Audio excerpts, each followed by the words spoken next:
Welcome in to the DNVR Avalanche Podcast presented by DraftKings Sportsbook. Use code DNVR to sign up today and get amazing odds boosts every single day. I bet you could have got great odds if you bet on the Avs when they were down 3-0 in the second period of this game.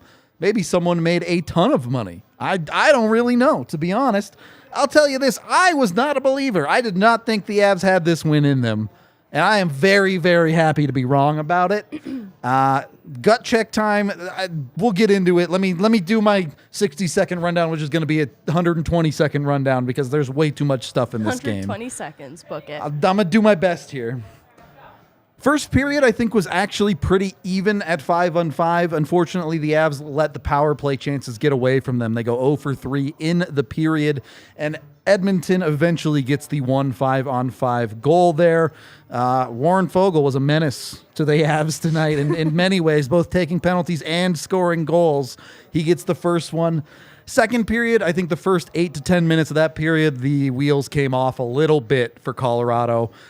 They did not play very well, got dominated, end up going down 3-0 about halfway through the game, but they battled back. A little bit of luck. Nathan MacKinnon or maybe JT Compher hits off his butt or something for the first goal, slips its way through Jack Campbell. The second goal goes in off of Cody Ceci. He just really likes scoring on his own team, makes it a 3-2 game. Felt like the Avs are back in it, and then they give up another one. Kind of the story of the middle section of this game is the Avs couldn't quite crawl their way all the way back, as my time's already up, but I'm going to keep going. The Avs give up another one late in the second period to make it 4-2, and they just made their life tough. It was a hard night. It's not even night. Hard day for Colorado in this one. But they kept battling through, even down to in the third period. The Avs superstars said, we ain't taking a loss today. Nathan MacKinnon comes down, just beats Jack Campbell clean, says we're here to stay. Unfortunately, the Avs once again give up another goal there. Just couldn't quite find the momentum, I think, consistently after scoring goals tonight. But after that, they finally managed to make it work, and they climb all the way back from down 3-5 to tie it back up. Who scored the fourth goal for the Avs? I've already forgotten. Is it the tying one or the one No, right the one before? before. That's the one they're giving. Let's see. They've swapped so many of them, okay, too. that's Logan O'Connor jamming it in. Okay, yes, that's once again Jack Campbell being bad at hockey. We'll talk about that. And Logan O'Connor being elite. And then hey, I'm here for it. 5 minutes left in the period, a little bit less. The Avs win a face-off. JT Compher throws it on. Lecky gets the tip. Good stick Lecky versus Edmonton is a thing. They get the tie it up. They get to the overtime. I was happy there. I could have lived with 1 point out of this game from Colorado. A back-and-forth overtime eventually leads to Mikko Rantanen just outweighting Jack Campbell. And the Avs, from 3 down, come back, win, get 4 out of 4 points on the back-to-back. Everything you could ask for in the world in what was an electric hockey game, too. Let's start there, Megan. That's time. Okay, we hit 100. All right, good. We hit 100 likes. Let's do this. Shout out to you guys for getting us there. Dr. Dubs in the building. Cheers. Wildest way possible. Cheers to our secret weapon. Yep.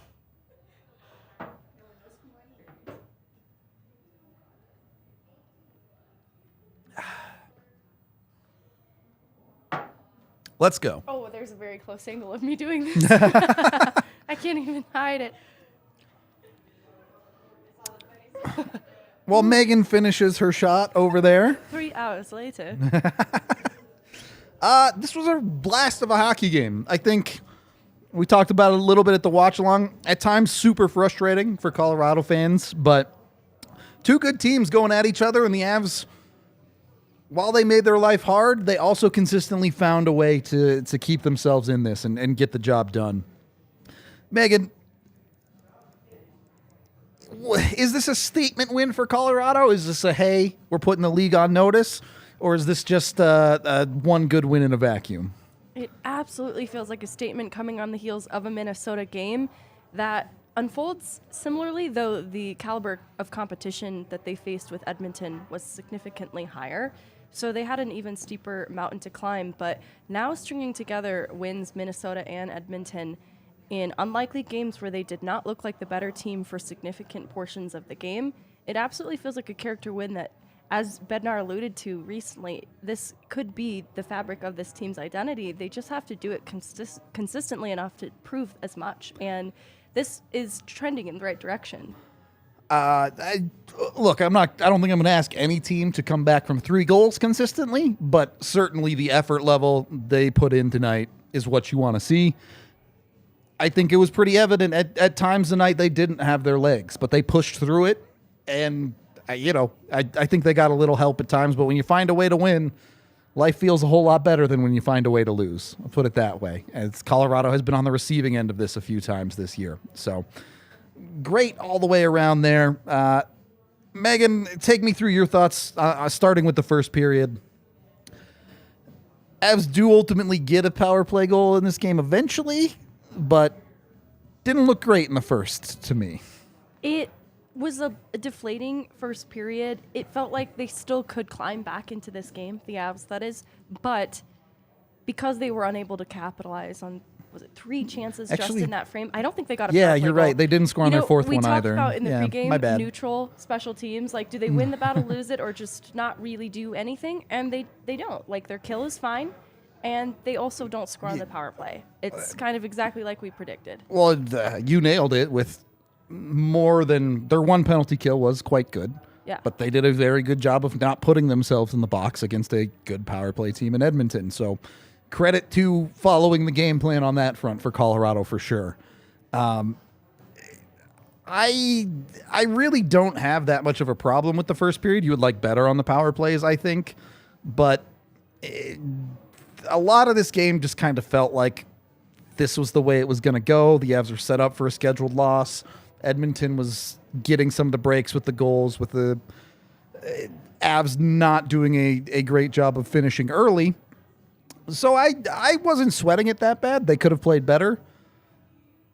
And then you get into the second period, and this game just goes wonky. That was where it was a little bit frightening, is they didn't look like they had very much energy in the first period, and then things start to slip away from them in the second, that given how gassed they look, you just didn't think that they had it in them to crawl back in. Yeah. I certainly didn't. I'll tell you that. More faith than me if you believed in the Avs tonight. It really was that the start to that second period that made me skeptical tonight, because the Avs were just getting stomped at the start of that second period, and you went, okay, they held it together in the first, and now it looks like they're out of gas, and Edmonton's just going to run them over. And honestly, that's kind of what they did in the first half of the second period. Edmonton really was doing whatever they wanted with the hockey puck. They put in the 2 goals. I struggle with some of these goals because a good number of them tonight from Edmonton's side is like, you just tip your cap and go, yeah, that's a talented team over there. They're doing a good job finishing. There were things that the Avs could do better. I think particularly they struggled to clear pucks at times, which set themselves up for long bad shifts. The first goal in the second period, the entire first minute 15, I think it was, Edmonton just spends it all in the Avs zone, and eventually, of course, Warren Foegele scores again. He gets the first 2 goals of the game. When you're looking at a game like this as the Avalanche, how much of this is, we know this will be better on a not back-to-back when they have their legs, and how much of this is, hey, you guys aren't putting in the work you need to do, step it up? I look at the ways some of these goals against happened, like you alluded to, an inability to clear the puck. They are not winning battles along the board, and it's usually a team that's a little more difficult to play against in their own end, and they struggled with that. On that second Foegele goal, too, it was players that were just a little bit behind the play, and they misread it and anticipated it going elsewhere and left areas of the ice just completely unattended, and then were chasing.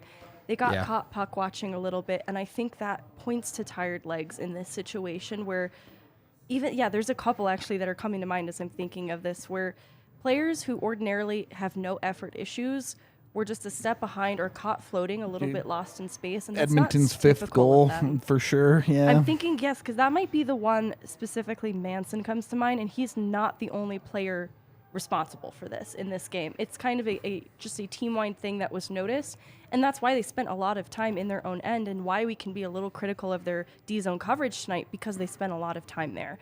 And because they were tired, I do think that this is something that gets better when they're not on the second leg of a back-to-back, but you do want to make sure that that engagement isn't an issue moving forward. I don't think it will be. I have confidence that this team will have no problems getting engaged. They really didn't have problems getting engaged after they went down 3 goals. They kind of sorted it out and got themselves back together. Still had some struggles. I agree. On that 5th goal, I think it was... You could blame MacKinnon or Erod, really. One of them just doesn't do a good job of covering the puck out high. Not great. I'll leave it at that. But mistakes happen in a hockey game. Certainly in this game, mistakes happened all over the place. The Avs had some. The Avs took advantage of some. So I think we say that's hockey, baby, to those situations sometimes. It was not good. It genuinely would not have even bothered me had the Avs said, you know what, it's the Sega Baba. We didn't have it. We're down 3-0. This one's not happening tonight. But that isn't what happened. Instead, the Avs fight back. They get it back. They get 1 goal back. Let's start one at a time here. After going down 3-0, it takes less than a minute.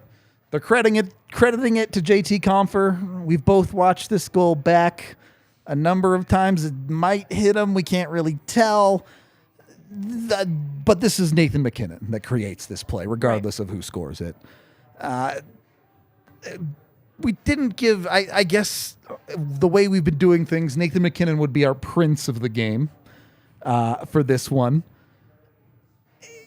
One, how important is it that the Avs have players like Nathan MacKinnon, particularly on a night like tonight? MacKinnon ends up with a 3-point night, and did McDavid get 1 assist?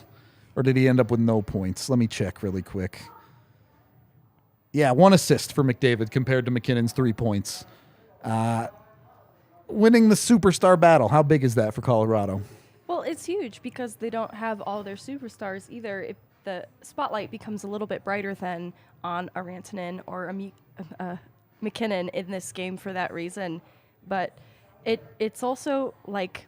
It's bigger than just the MacKinnon or the Rantanen. For sure. It's the way in which JT Compher, even on this goal that he's getting credit for that deflects off his body, that same mistake we saw with Girard in the field clear that was just right outside the blue line kind of happens to Edmonton. Yeah. And it's Compher who capitalizes on it, and the Avs are able to then reset, and it's MacKinnon's shot in the end, but it apparently deflects off his body.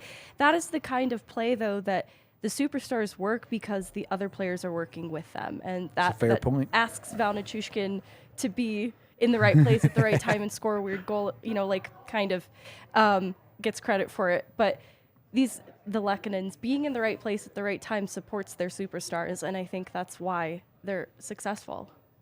A great point. Compher getting credit for this goal. Why? Because he went to the right area of the ice. The puck hits him. Good things happen. Hard to complain when you're Colorado and you get bounces like that. And I do think that's a little bit of a difference in this stage of the season. And I know we don't love to use the phrase you make your own luck at times, and certainly there are factors in luck that are out of players' control. But it's no secret that players that go stand in front of the goalie, players that find the soft spots in the ice, are going to get luckier than players who are floating around the perimeter and things like that. And Colorado has put in the work here. I really, truly impressed with how hard they worked on a Sega Baba tonight.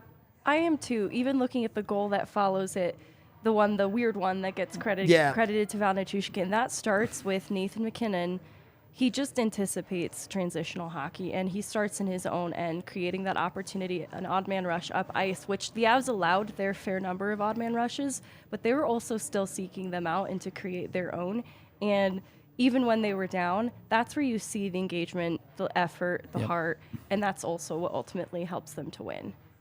Yeah, and look, never apologize for getting a good break. MacKinnon makes a decent play. Cody Ceci kicks it right into his own net. Well, it's Val that sends it across, but it's MacKinnon who created the play. Eyeing Nieto there. Like, there's a play in mind there. For they sure. they benefit from luck, but it was hard work that creates it, too. Exactly.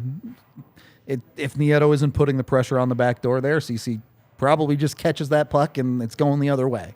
Fully. So definitely worth noting that. And look, I think a lot of times, especially with people who watch this podcast and that are Avs fans first and the rest of hockey second, you get a little bit too wrapped up in the struggles of your own hockey team. There's another team out on the ice, and they're fully capable of making mistakes too. You put them in tough situations and you force them to make mistakes, you'll get rewarded for it. And we saw that, I think, repeatedly in this game, not to take anything away from the quality play of the Avs, but that CC goal, a couple of goals from Jack Campbell tonight, where if you're Edmonton, you're probably asking him to make a save, and he doesn't. So just something to keep in mind where the way I like to say it is, you don't have to be the best team in the world every night. You just got to be better than the other team you're playing. It took a while to get there. Ultimately, the Avs were better tonight. How, Megan, you often bring up knowing when to apply pressure for Colorado. I didn't feel like the Avs had a very good vibe for that tonight. They didn't really seem to keep up the momentum when they scored goals. How did you feel on the pressure application? It feels like they made life a bit difficult for themselves, the way that they applied pressure. But they still ultimately did in the end. I feel like you saw parts of it in the second period, which was still not a great second period, but you saw parts of it, and then you really saw it come to fruition in the third. And it would have been against my advice for them to have done it in this way, because you don't want to chase Edmonton late in a third period. Yep. You're taking a huge gamble that you're going to even have enough gas left in the tank to do as much. So obviously I would have liked the intensity to be in the second, but they still made it work in the third. So I can't fully critique that. They're adults. They'll apply pressure when they feel it's necessary, and they found a little bit more in themselves in the third. Made it a little difficult on themselves, but they still figured it out. Yeah, and I think that's the key to take away. Again, we watched the Avs. The Avs weren't fully healthy tonight. They didn't have Cale Makar. Obviously, EJ, the report is not great for him. Sounds like a broken ankle, according to ESPN. So nowhere near healthy, but they're figuring it out. It's the opposite of the early part of the year where it was, oh boy, now we got to watch the Avs hang on again. Here we go again, ride the roller coaster. Instead, these two games, you have a relatively easy win on the front half of this back-to-back, and anything but easy, but a game where the Avs gut it out and do what they have to do to earn it. It's hard for me not to feel similar to the way I felt about last year's team through January when they were doing things like this. And you're like, oh, the Avs might have that little something. They might be finding their identity a little bit. Yeah. So I'm excited. I'm excited as things have gone so far for Colorado. On that note, we are brought to you by Breckenridge Brewery, the official beer of DNVR. You can get yours down here at the bar, 8 different kinds on tap. Be sure to come down here if you're local. If you're not, you can find it at your local liquor store. Use the Breck Brew locator online at breckbrew.com. They have flavors for everyone, literally dozens of flavors out there. If you like any kind of beer, I guarantee they have a beer for you. So go check them out. And then, before you come down to the bar, you want to do a little pregame action, hit up Illegal Pete's. Delicious burritos, amazing, fresh ingredients.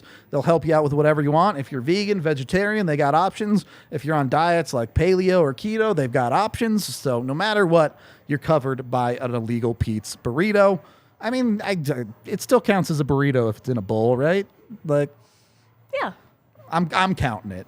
I could be wrong. Someone will give me an angry DM about, you don't know anything about burritos. You don't know anything about burritos. But I'm counting it as a burrito. They also have happy hour from 3 to 6 p.m. every single day. Delicious margaritas down there. It's always a great time. Hard to pregame Avs games recently, I guess, from 3 to 6 p.m. with the matinees. But they have games coming back at normal times soon, I promise. So go check out Illegal Pete's as well. Go get yourself some delicious food there.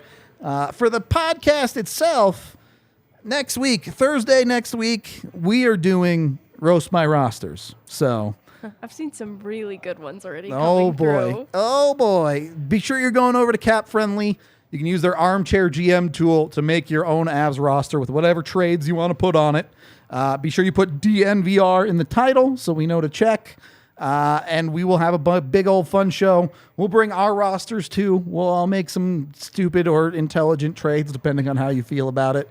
We'll break them down and we'll tell you everything about our fantasy Avs trade deadline acquisitions, I suppose. So be sure you're getting in on that with the Roast My Roster stuff.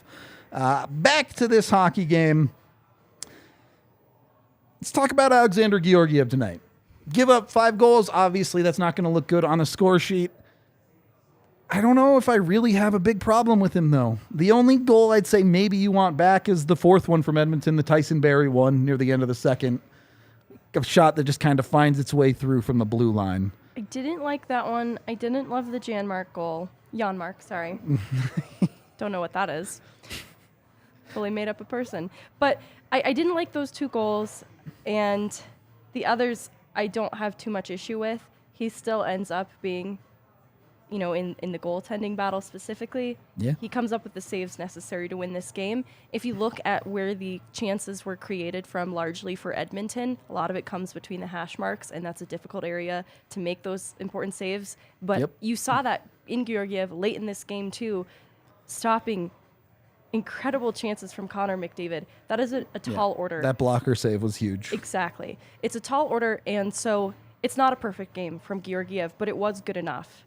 And even though he has fresh legs, goaltending is such a gamble, a roll of the dice, that to get this level of play out of him, I'm still happy with. And I would have preferred it maybe be an easier time for him, but the win, that's what it comes down to. And that's your starting goaltender. That's who it's going to continue to be, especially as Francouz is still out with his lower body injury.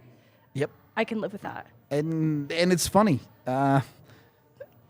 It's a lot easier to look at these things in a positive light. I think earlier in the season, when the Avs weren't getting the goal support that they've been getting of late, you're probably looking at this game and going, Georgiev needs to be 1 save better to give the Avs a chance here. But instead, tonight, it's the forwards, the goal scoring that's picking the Avs up a little bit in this scenario. So it's nice when multiple facets of the Avalanche are clicking and not necessarily at their best, but playing well enough to get the job done. Up to the defense, little all over the place tonight. Not that any of them were terrible. In fact, I don't even think any of them were all that. You did have a little bit of, Bowen Byram wasn't superstar level tonight. You had, I'm willing to chalk this up to bad ice because I don't think it was great tonight, but a couple of plays. Yeah. Josh Manson falls twice in about 6 seconds, gives up a breakaway, and then falls over in the corner. Great call out, too, though, the breakaway. Yep. Another Georgiev save. Right? Yep. Can't forget the ones they make. But on the whole, how'd you feel about the Avs defensively tonight? Are they at fault for some of these 5 goals? It still feels team-wide. I don't think the defensive group had their best outing. And I also just feel like the whole team didn't have their best outing at points. And so I wouldn't single out the defensemen in this game. Some of those mistakes that get made, I talked about losing battles. Those are battles that were sometimes forwards trying to win along the boards that they didn't. And so you want the defensemen maybe in seeing their man struggle, try to help where they can, but it wasn't single-handedly the defense tonight. And in overtime especially, it became important, like Devon Taves came up with some important stick placements that helped to keep them in this game. Lehkonen as well, though. So when it mattered, the team defense did show up. I agree. I thought their overtime defense was excellent, to be honest with you, particularly against players like a Connor McDavid. They didn't get torched, and that's a good job against Connor McDavid. 3-on-3 is a little bit fast and loose at times generally with defense, but credit to Colorado for a hockey team who at this point is not known for quality 3-on-3 overtimes, really has seemed to take a step in the right direction when it comes to things like that. So I don't know how much of that is Jared Bednar finally getting his systems properly implemented on 3-on-3. The separation of MacKinnon and Mikko has certainly seemed to help with their overtimes, even if that was a few years ago. We'll get to overtime more in a little bit. The third period does happen first. And really, to me, when we talk about superstar level stuff, it's that first goal in the third period. Nathan MacKinnon comes down the ice and says, "We aren't losing this game. I won't let us lose this game." Just beats Jack Campbell, gets the Avs back to within one. That's the type of thing we've talked about where I'm like, that is what leading by example is for Colorado right now without the Gabe Landeskog's in the room. It's that type of stuff that Nathan MacKinnon is showing the Avs the way a little bit this year, I think. How much of that is a motivation boost for Colorado in a game like this? Or did everyone come out of that intermission ready to fire like MacKinnon did? I mean, he's kind of got his own set of ambition that fuels him. He's on another games. level for sure. It definitely is evident too, but it does also have to come from everybody else around him as well. Like Manson grabs that puck out of midair in the neutral zone, and MacKinnon is the reliable, trusted person for that entry for a reason. Lehkonen shows patience there. It's why you trust them together, especially they complement each other well, and Lehkonen knows MacKinnon has the speed to control that entry all on his own and take that shot, and he's going to be the one most likely to make it there. And he does, for a reason. That's why you look to MacKinnon in those moments. And that one's a little bit less of a fluke. That is just a good shot from the left circle. Agree. I do see it both ways a little bit there. Great shot from MacKinnon, not taking anything away from him. Anytime you see a goalie get beat short side, you're like, could have played it better. I always there was another MacKinnon moment like this. I'm trying to remember what game it was recently. It was MacKinnon all alone. And you have to wonder, do goaltenders feel some type of way in that moment? And he does like to shoot glove, I guess. I don't know.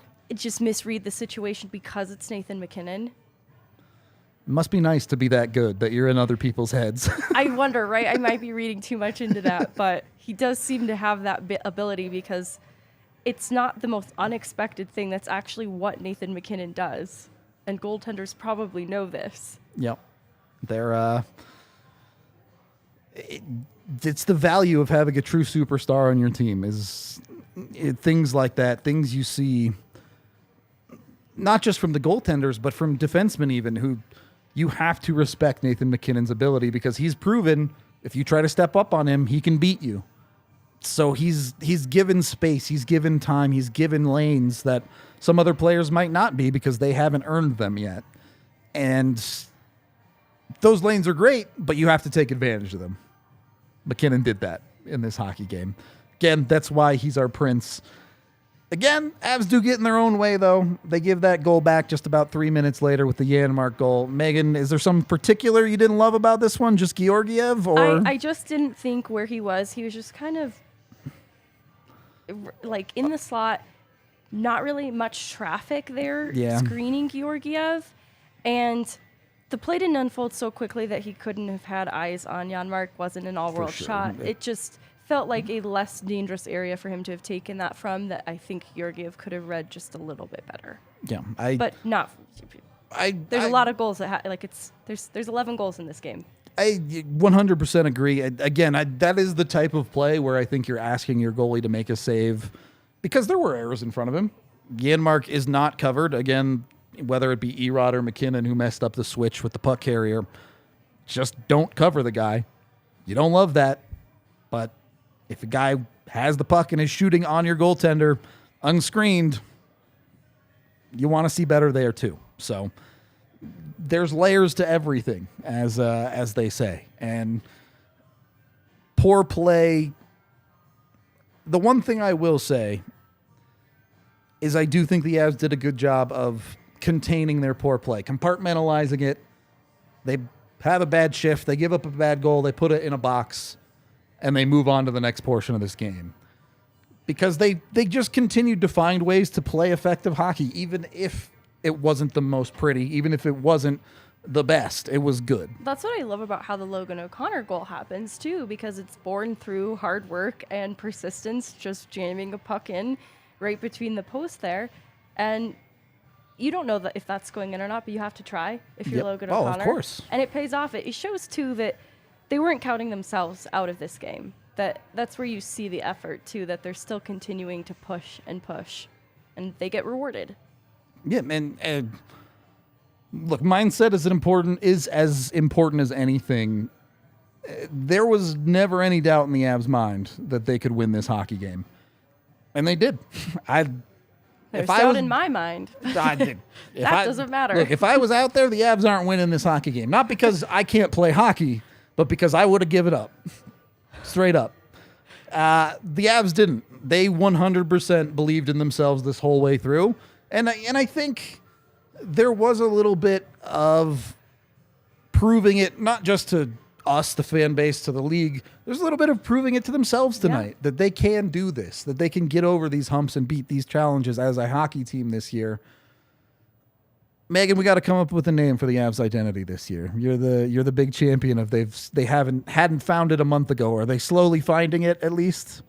Absolutely. Like I don't have a great slogan in mind yet, but that is the important note, is that they are not last year's team, and they have to prove to themselves what this year's team is. It's important to adopt things that worked well for them last year, but it requires finding themselves this year. And that's going to mean a couple different things. It's probably going to be uglier at points, truthfully, because of the number of injuries they've had to face that they didn't last year. Yeah, I mean, not just that. I mean, I don't think this team is as skilled as last year's team. That's not to say they aren't unbelievably skilled. That's not to say they might not. At health, I believe they are still the best team in the NHL, but they're not getting a 90-point season out of Nazem Kadri. They don't have Andrei Burakovsky putting up 60 points on their third line. And the way you overcome that is usually a little bit of grit and grease. You have to work a little bit harder at times. You have to dig out some of those tougher goals because you don't have the globetrotter level talent to just score at will anytime you want. And Jack Campbell, I get them mixed up constantly for some reason. Because Toronto went out and got one, and Edmonton went out and got the other. Campbell has not been what Edmonton wanted him to be. No. I'm not going to say that was predictable, but certainly has not lived up to what they had hoped. And again, it's the hard work. It's Logan O'Connor getting to that puck that takes advantage of the Jack Campbell, can't quite find it, can't quite cover it, and he makes him pay the price. So it's not just poor play from Jack Campbell. It's, again, the Avs forcing errors out of their opponent. And I can't think of anyone to better represent that than Logan O'Connor. I think the slogan could be something like "Get Ugly," because I do think that Team Male Model is not familiar with this concept, and they might need to get familiar with getting ugly. So hot or not? Camille's head perked up. Get ugly, hot or not. Do you like that for a slogan? Get ugly. Cool. Approved. We got a hot. We're good to go. Appreciate the ugliness. The game time goal, honestly pretty. And brings us to our king of the game. He doesn't score the goal, but he sets up the play, is the one who shoots it on net. Officially, tonight, I think he's evil, JT Compher. But a 4-point night for JT Compher. A guy who has consistently stepped up when the Avs have asked more out of their depth. It's been JT's role this year. No, it's true. Clutch factor, do you believe in it? We are not going down that road, but... Can we? I'm down. But JT has had a lot asked of him, more than just clutch moments. Like, he's just been asked, like, hey, can you actually just show up regularly? We don't just need you in clutch moments in this regular season. We actually just kind of need you all the time. A little consistency, yeah. Yeah, and that has been a criticism of a few players. It's not singularly just JT Compher, but he has become a little more consistent than they're used to seeing out of him. And he's been able to show up not just in the important moments, but in other moments too, though this is an important moment in this game that he also shows up. So still very clutchy, but he's become bigger than just the clutch player. He's become a player who can show up a little more regularly. And that was incredibly necessary because there is a lot of mystery still in their top six. He has been at least a part of why it could stay afloat. Just to play to the clutch factor a little bit. I'm getting fired. his 3 assists in this game come on the goal to make it 4-5, the goal to tie the game, and the goal to win the game. Sounds like clutch to me. I need to think of a word to describe JT Compher that wasn't evil. Or ginger. Clutch feels. It feels in line with certainly tonight at the very least. Well-deserved king of the game for JT. Totally understand if you want to give it to MacKinnon, who had a 3-point night as well. Very fair. That goal he stole from Mac put JT over the top, though. That it all came down to whoever get credited for that first goal. That's a good point. It was pretty split there. We are brought to you by the amazing people over at Athletic Greens. The Avs needed Athletic Greens, and they're going to need it again next weekend. I get Friday's the weekend. It counts. When you're recovering from back-to-backs in hockey games, Athletic Greens can keep you going. It makes sure to get your immune system amped. It's got 75 different vitamins and minerals, a bunch of adaptogens and probiotics in there. A bunch of athletes do use it regularly as part of their workout and recovery routines. So you know it works when athletes are using it all over the place. Also, tons of people just use it like crazy. Megan and Jesse are the ones they hoard it on the Avs beat. Our secret weapon uses it as well. Our secret weapon, the hammer, also uses Athletic Greens. And if you've ever heard the hammer, that's all you need to know. It works. Endorsed by the hammer. There's nothing better that you can. By the hammer. There you go. Perfect. You can go to athleticgreens.com/avalanche to order today. When you do, you get a year's supply of vitamin D included absolutely for free. So go check it out. Athletic Greens is just 1 scoop in your cup of water. In the morning is when most people take it, but you can take it any time of the day, and it got you covered. Again, athleticgreens.com/avalanche to check them out today. Also, of course, brought to you by DraftKings Sportsbook, the #1 rated sportsbook app out there. Use code DNVR to sign up there. Bet $5 on anything to get $200 in free bets, which you can then go bet on whatever you want.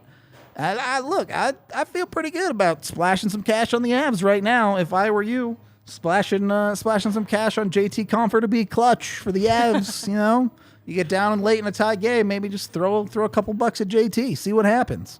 Of course, you can bet on all sorts of other stuff too. It doesn't have to be hockey.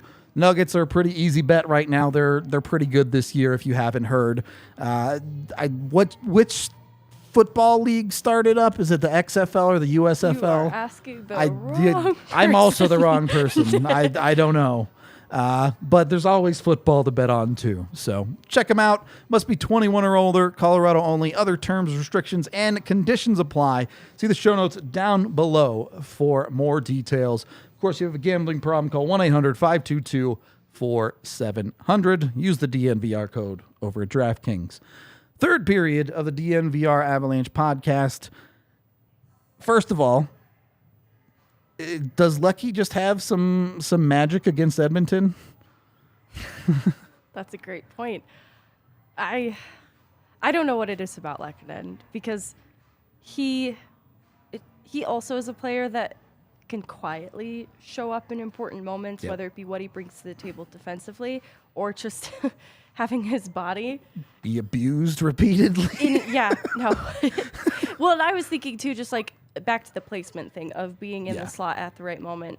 It has come now in back-to-back games. It has come up big and important. Mm-hmm. And so he's a triple threat in that way. And it's why it complements someone like Nathan MacKinnon so well too. But in overtime specifically, he came up huge defensively. He plays well under that pressure.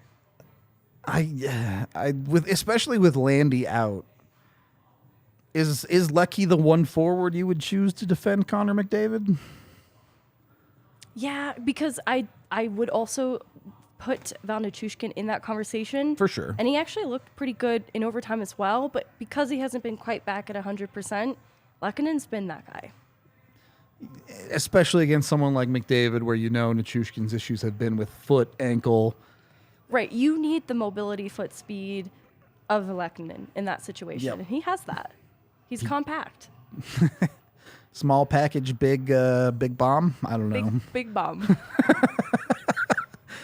You get into that overtime, though. Again, I really like this overtime as a whole from Colorado. I think they played it very, very well. Not perfect. You had MacKinnon on a chance who turns over a puck, things like that. Yeah. But defensively, super solid. And multiple quality chances generated for Mikko Rantanen. Yeah. And look, JT Compher, king of the game. That face-off at the end of the game mattered. It's a good point because this is a team that notoriously plays good hockey but just can't win the face-off battle. But when they need to, JT Compher. Got a big good one. face-off guy. Yep. Yeah. They only matter when they matter. That one mattered. That one definitely mattered. Credit to Mikko, too. We've seen him do this before, but gets the puck, is able to create space for himself cutting through the middle. Once he has that space, He looked dangerous. You could feel it was coming. He has this uncanny ability to get goalies to commit to him. Like, come off their crease and commit to him as he waits. If goalies just stay in their crease and get up against their post, that thing where he just waits them out doesn't work. But for whatever reason, Mikko does something with that puck that baits goalies out. In this case, it wins the games for the Avs. So I love that kind of stuff because I can't break it down. I can't go watch and be like, oh, Mikko did exactly this and this is how it worked. I'm like, yeah, I don't know. Mikko's just a superstar and is insane. Mikko is, well, and it's funny. I think somebody here had joked about Mikko Rantanen taking meaningless shots in overtime. And he took one that really counted. So, Yep. And the thing is, he did create it himself. It wasn't just a lucky shot. Yeah. It was very conscious what he did. And you could feel it coming because he created a more dangerous chance for himself. And that's what I liked about their overtime period is the exit and resetting, which gives me a little bit of panic, is what has brought them success in overtime. It can make it look a little bit boring. Definitely. But it also pays off because they're looking for the more dangerous chances. We even saw Bo get a little excited at one point, but they stuck to the identity of they're supposed to do in overtime, and it brought them success. Sometimes you just got to stick to the plan. I guess Bednar's a decent coach after all. Bednar, good coach. Confirmed. We got a few super chats here if Tiff didn't break something. Poor Tiff. $2 from Degro, who says, I believed the whole time you're stronger willed than I am, Degro, but power to you. The word schedule loss was thrown around. Just a few times. $2 from Vaguely Sober, who says, nice comeback. Sweaty boys are off this week. That's really cute because the Avs will be off this week. It's true. There you go. The Avs identity, the sweaty boys. The sweaty boys. They are sweaty. Good point. Facts. Got to work hard. You got to sweat a little bit. All right. I'm here for identity. it. Sweaty boys. $5 from Banks, who says, also evaluation of Georgie tonight. I didn't hate his play even with the 5 lit in. I think we pretty much covered that. Yeah, 1 or 2 you'd probably like a save on, but at the end of the day, he played well enough to win, even if it was a crazy one. And then $10 from Australia Lanch, an early morning game for you. Some breakfast and hockey for you today. This is the type of win that will hopefully give them a big confidence boost. Great game, great coverage by you, ladies and gentlemen. Thank you, Australia. Thank you. Much appreciated. It's hard not to have think that the Avs are riding a high right now. Unfortunately, they ride a high right into 4 days off in a row. So the steam might come off a little bit, unfortunately, but it's a good way to go into it. Avs technically on a winning streak that is 3 in a row for Colorado too. So they're doing what they have to do. They win on a night. Minnesota also won today. So they're maintaining that gap there. They're also continuing to close on teams like Dallas and Winnipeg who have lost the last few games. Everything coming up Millhouse right now, basically. And the unfortunate news with Cale Makar is maybe made better with a few days off. That's true. They're not missing any games without Cale Makar, at least in that small stretch of time that he can properly rest up and be evaluated very closely, I'm sure, just to play it very safe. Yeah. Of course, there is absolutely no reason to rush Makar back. Hopefully, it's just precautionary. Right. He's fine. You don't know, or the Avs know. I don't know. Either way, you don't want to mess with any of that stuff. A late super chat here from Jack for $5 who says, "Hey guys, hope I can come back to the bar from Pennsylvania for another cup soon. Love seeing the grit of this team. Been a rough season, but we are back." I love it. Yep. I hope you can make it back to the bar as well soon. We had Saki Sam was in here today. You know, a regular viewer from Japan. Oh, that's awesome. So I did mean to ask where some more questions. yeah, we never found out what part of Japan you're from, Sam. So let us know where you were at. But anyway, I think I'm about good. Anything you want to add or final thoughts, Megan? No, this was a surprising post-game show. I thought it was going to be very different. Me We'd be too. unpacking this from a very different angle. This felt Me very too. good. It did. It really did. And I think that's part of the reason that we didn't get into a whole bunch of the negatives tonight, because it doesn't matter. The Avs won the 2 points. They got there in a crazy fashion, in a fun fashion. And I'm just not going to sweat it beyond that. A win's a win. We are going to get out of here for the day. But before we do, we are brought to you by FOCO. Be sure to get all of your Avalanche merch. Of course, all your sports team official licensed apparel, all sorts of good stuff. They got crazy amounts of bobbleheads, other weird, I don't want to call them knickknacks, because like Crocs are shoes. That's not something that just sits in your house. Crocs are something you actually wear, which they have those. All sorts of cool merch. So go check it out at foco.com. Use the DNVR code for 10% off your order when you win. There you go. A-Wolf hits it on the head. Final thoughts, Avs win. We love you. We are off tomorrow, but we will be dropping our first video in our trade deadline targets series. So keep your eyes for that on YouTube. Be sure to like and subscribe.